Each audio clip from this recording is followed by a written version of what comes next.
In the 1960s, safari parks began opening throughout the United Kingdom. There was only one, however, that could be known for clowns, the Queen, killer whales, Lego, and many, many damaged cars.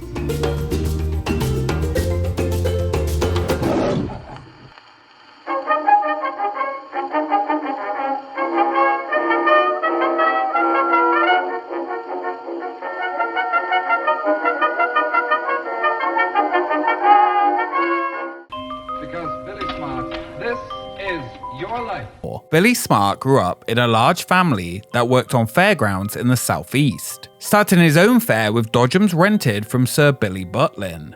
Billy Smart's fun fair by the late 1930s had become one of England's most important travelling fun fairs. Being one of 23 children and having 10 kids himself that all worked at the fun fair in different ways, Billy Smart would become a true British showman. His fun fair was well managed, clean, and colourful, and his name became a guarantee of quality family amusements, keeping the country's morale as high as he could during the Second World War. After the war had ended, in an entertainment industry boom, he purchased a second-hand circus tent and opened Billy Smart's New World Circus. He had a big love of animals, and the circus and the animals within it only grew, eventually replacing the fun fair as his main operation. In just a few years, it had become one of the largest circuses in Europe, and by 1960 had over 40 horses, 15 elephants, and a large mix of exotic animals. The Billy Smart Christmas Spectacular, shown on television from his circus, had become a BBC Christmas tradition,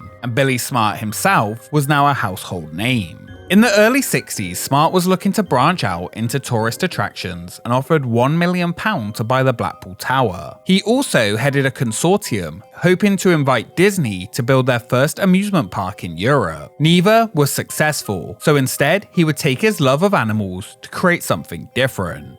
After searching for a suitable site for his attraction idea, he purchased a property near Windsor. That property was home to a mansion called St Leonard's, which dated as far back as the early 18th century and had been rebuilt and ruined multiple times. Horace Dodge Jr. was gifted it by his mother, who remodeled it into an Art Deco villa. It was later even used as the home of Joe Kennedy, father of JFK, who Dodge invited to live there rent-free during the war. When Horace Dodge Jr. passed away in 1963, his mother sold the mansion and 100-acre grounds for £250,000 to Billy Smart. The Queen was about to get new neighbours, a zoo surrounded by a public pleasure garden where the circus could make use of the land, where Billy Smart could put animals on display as he had so many they were not all needed for his circus.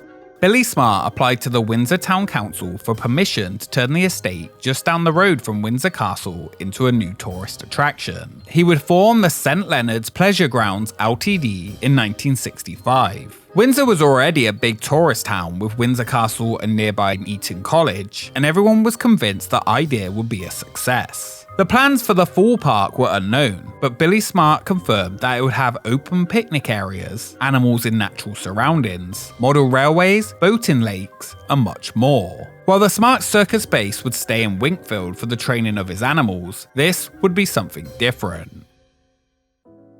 Known in the circus world as the Governor, Billy Smart passed away in his caravan on September 25, 1966, right after a performance at the age of 73. He would never see his new idea become a reality. A showman of the highest order, it will be left to his sons to take the land purchased near Windsor to create the brand new attraction. During the 1960s in the UK, one new zoo had opened nearly every month, more than doubling the country's zoos. The newest craze in tourist attractions could be started by basically anyone. No special license was really needed, and no codes had to be met other than the vague 1911 Cruelty to Animal Act and regular laws such as not causing a nuisance or danger. All that was needed was planning permission. In 1968, the Federation of Zoological Gardens was founded to try and improve these standards. But just before this, as zoos around the country failed to pass the new tests and had to raise their standards, there was a new kind of attraction that did not have the same issues. Called the future of wild parks, these safari parks would offer a bigger measure of freedom for its animals. The negative was that they took up a ton more space and infrastructure, making planning permission much harder to get. Ronnie, David, and Billy Smart Jr. would attempt to get planning permission for the tourist attraction. It would take multiple years to get the permission approved after multiple appeals. Drive-through safari park style zoos were basically brand new in the country at the time. The first had opened in Longley in 1966. After planning permission was finally approved, work would get underway on the Smart's new tourist attraction on March 1st, 1969. Called the Royal Windsor Safari Park due to its royal location down the road from Windsor Castle, the unfinished but exciting attraction soft opened at the end of 1969. Visitors could not only take their cars through the exotic, dangerous, or rare animals, but walk through different attraction exhibits, and this version of the safari park was something unique.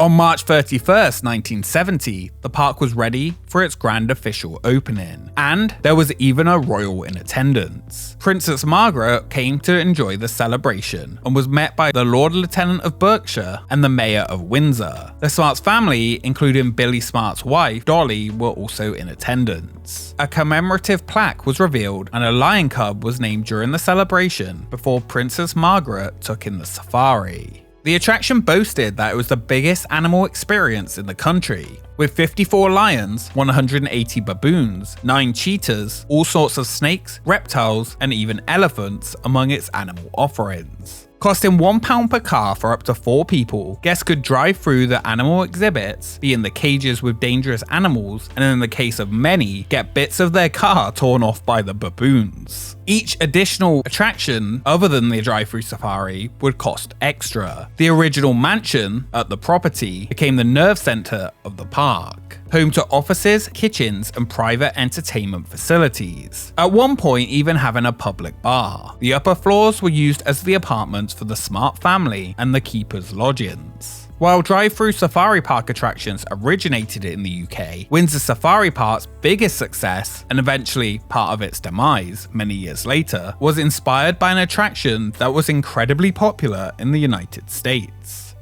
SeaWorld.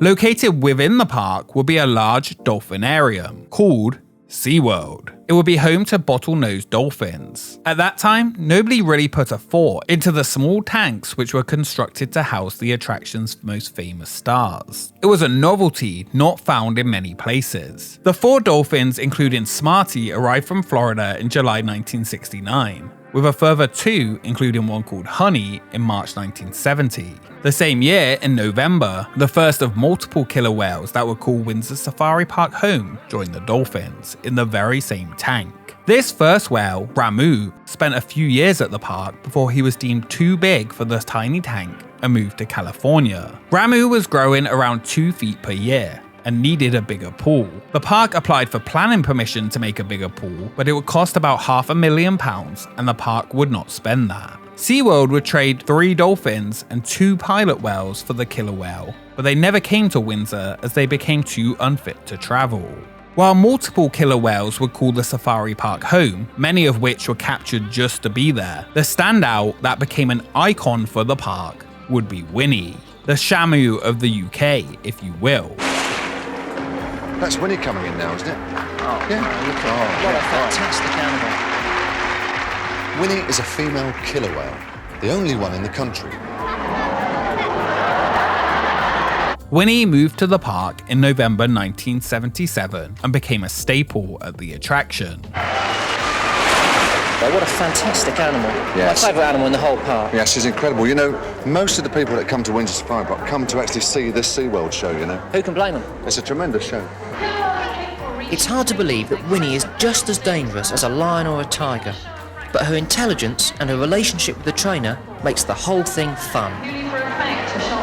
New areas were added to the safari with different animals regularly. With an increase in animals and costs for food, the attendance was barely covering costs, but it was making a profit. Eventually, the entrance fee doubled to £2 per car to try and cover the rising costs to keep the 500 animals in the park fed. In 1972, just 2 years after opening, the royal part of the attraction's name was dropped. Many called the royal in the Windsor Safari Park name deceiving. While it was close to Windsor, it had no official ties to the royal family. It was originally chosen to be included as it was to try and make the attraction seem more official and not just a spin-off circus. By 1977, rumours began that the park would be sold for £3 million. This was denied, and the park stated while many have offered, it would never be for sale. The park was popular and making money. Windsor Safari Park was sold by the Smart family that very year to a television company, Trident TV. Billy Smart Jr. and his brother would stay on as a consultant, and it said the park would continue as usual. Trident TV were chosen as it would complement their other leisure activities, and they would be able to film wildlife TV shows at the park. Eventually, the Smart stated the sale was necessary due to the safari park being taxed out of existence. In 1984, Trident TV, who failed to make much of the park, sold Windsor Safari Park to focus on its core businesses of television. For £2.2 million, Southbrook and City Holdings purchased the safari park with hopes to develop the attraction further. During Trident's time as the owners, very little was changed. Visitor attendance, however, continued to increase as people came to drive through the animal exhibits and pay 50 pence to see the dolphin shows. Additional shows included sea lions, birds of prey, and even clowns. The attraction continued to get more and more popular, and Southbrook and City Holdings continued to expand the park. In 1983, before the sale, 525,000 people visited. By 1985, over 700,000 were coming. More additions came fast, as walk-through butterfly houses and additional animal enclosures were added, including chimpanzees. Whatever the new owners were doing, it was working, and by 1988, over 815,000 people came to visit Windsor Safari Park, the highest ever recorded admissions so far. The new management team had drastically increased attendance, with around £4 million worth of investment and major refurbishments at the park. The park had so much more to do that the average stay had increased from 3 hours to 6. Chessington Zoo. Chessington Zoo. Chessington Zoo. There's a fun fair and a circus at Chessington Zoo. While other zoos in the London area existed, none could really compete. That was until everything changed when Chessington Zoo took its experience to the next level and turned into Chessington World of Adventures, a fully themed zoo and theme park. The next step for Windsor Safari Park to continue to compete would be to try and add rides. In 1988, the park added a 400-meter stainless steel alpine toboggan run. The park had now switched to an all-inclusive one-pay entrance fee rather than charging for different experiences as before, and the new toboggan would be included.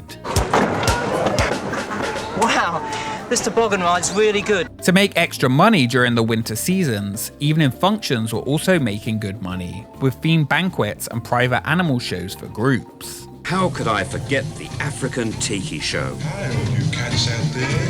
My name is Honky, the leader of the band. Most hip-hop, tight, groovy, funky swingers in the jungle. While the park was successful, it was sold again, this time for much more than it was originally purchased for. The new owner would be Themes International. Themes International, based in Chorley, Lancashire, was expanding rapidly. The company belonged to John Rigby, the very same man who had created the American Adventure and Camelot theme parks. Themes International had a variety of properties, including a water park in South Spain, nightclubs such as the Majestic in Reading, and stores. They even were planning an investment in Orlando, converting the Bavarian Beer House to a saloon. They hoped eventually they could maybe open a park there. Themes International had big plans to spend millions of dollars updating and theming Windsor Safari Park. Just like anything John Rigby had done before, he was aiming big. They say it's the drink that makes me stink. I don't feel By 1990, Windsor Safari Park was now on track to pass 1 million visitors per year for the first time. Investment was at an all-time high and the park was looking better than ever. At least the public areas. HHCP architects were consulted by Thames International to redesign Windsor Safari Park. The company, which had built Shamu Stadium and the American Adventure Pavilion at Epcot, among much else, were chosen to bring the Florida know-how of attractions to the UK and convert Windsor Safari Park from a drive-through animal experience to a fully themed theme park attraction, while adding a full African overlay, very similar to what Chessington had done. After many broken and damaged cars, those baboons really were trouble. Windsor Safari Park would change from a self-drive attraction to something different. The park began to add more of those African-themed areas, such as a new Egyptian entrance complete with sphinxes, riverboat ride down an African river, kinda like the Jungle Cruise, and safari road trains to take you through the Serengeti Reserve, where you would no longer drive yourself. Windsor Safari Park had a new slogan, the African Adventure. Minor entertainment was added, such as a potter poacher, where you could tip a wicked rhino poacher into a pot of slime.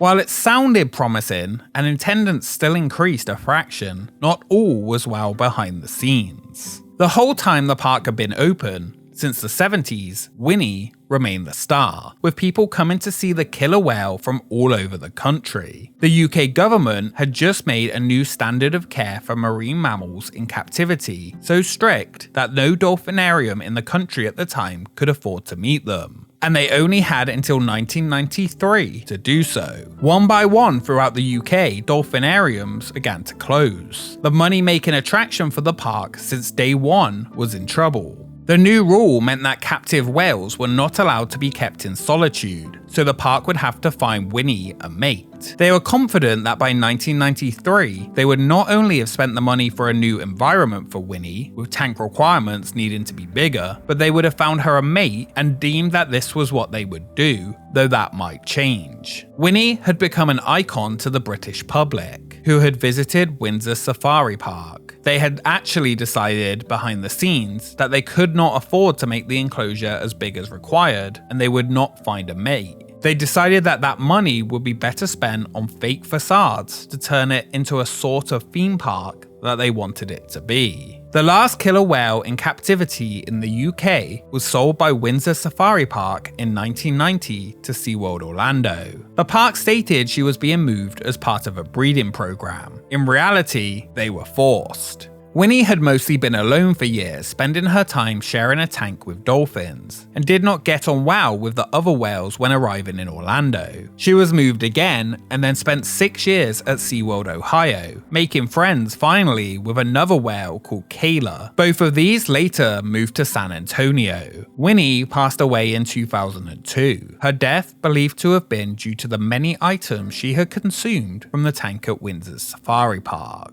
Within just a few years of Themes International taking over, the park had changed drastically and was a completely different experience to what it was before. The park was still mildly popular. It had always made money, yet its days were numbered. In 1990, it did finally reach 1 million visitors. The small amount of profit it was making, however, did not cover the $11 million loans required for the additions to the park.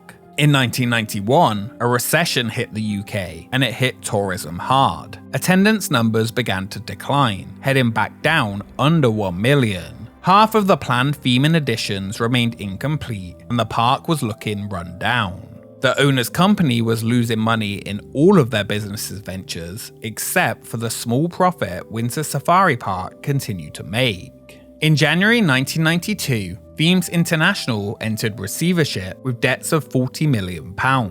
The park remained open, and some even reported that the conditions of the attraction had improved since the park directors were out, as those handling the receivership were spending money to upgrade the park to entice buyers. The park had a reported book value of £30 million, including the 142-acre park, 682 animals, including 34 lions, 45 baboons, 7 elephants, and 8 dolphins, shops, restaurants and stores, and the now decaying St. Leonard's Mansion. The park operated during the 1992 season while in receivership, closing in October for the winter as it did each year. This time though, if no new owner could be found, its future looked uncertain. The final closing day of the season was brought forward 1 week as newspapers were starting to report it was the end, and a persistent rumour had started to make the rounds. Windsor Safari Park would be sold and turned into something else without animals. Those running the park worried animal liberationists would come to the park and try and set as many animals as they could free if they didn't move the closing day up. The park's future would take a different path.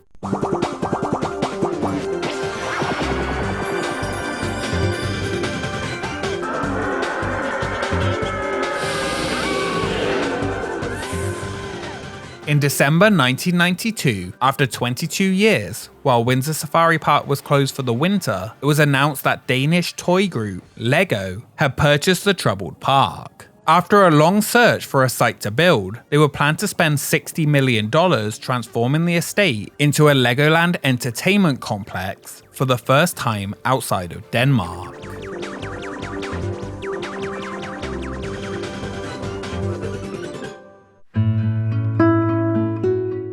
Each of the over 600 animals at the park would be found new homes, and the new Legoland would build on 24-ish acres of the large site and hope to attract 1.2 million visitors in its first year, more than Windsor Safari Park ever did. Lego would not begin building on the site until 1994 to allow receivers time to move the animal collection. They stressed that none of the animals would go to dealers or circuses. For the first time in decades, there were no animals to be found at the Windsor Park. No real ones, anyway.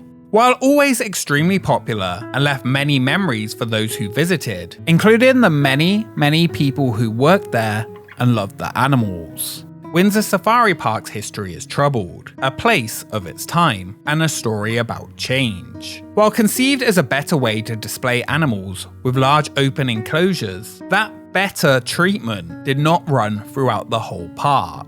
What started with a showman and a circus who wanted a different way to display their animals and make a profit, to keeping killer whales in tanks that were unfit. These parks began at a time where there were no rules to protect the animals within. In the decades since, that has changed. In 2019, it was ruled illegal to use wild animals in travelling circuses throughout the UK, and the stringent rules on captive marine animals still remain in place. Windsor Safari Park was one of the last dolphinariums in the UK, and since Winnie was transferred to SeaWorld Orlando, the UK has had no captive killer whales since. Winnie will always be loved by those who got to see her, a true icon that deserves to be remembered. In its place, Legoland Windsor was constructed, nearly unrecognisable to what stood before. Nearly every existing building for the park was demolished. Today, only a few things still remain from its former attraction, the biggest and most recognisable being St. Leonard's Mansion, the home that started it all.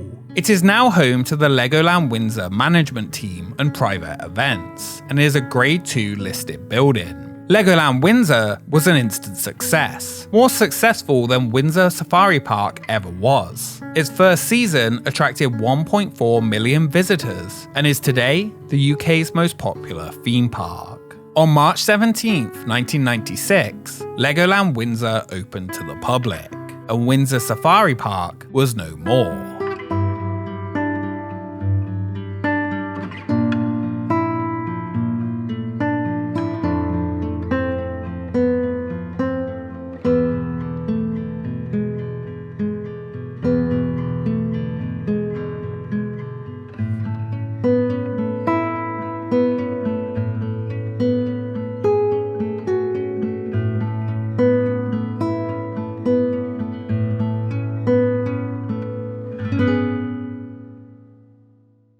Thank you so much for watching this episode of Expedition Extinct. If you enjoyed it, make sure you subscribe to join the expedition. Follow us on Instagram and Twitter for updates on upcoming episodes, and a special thank you to our Patreon for supporting the channel. We will see you next time.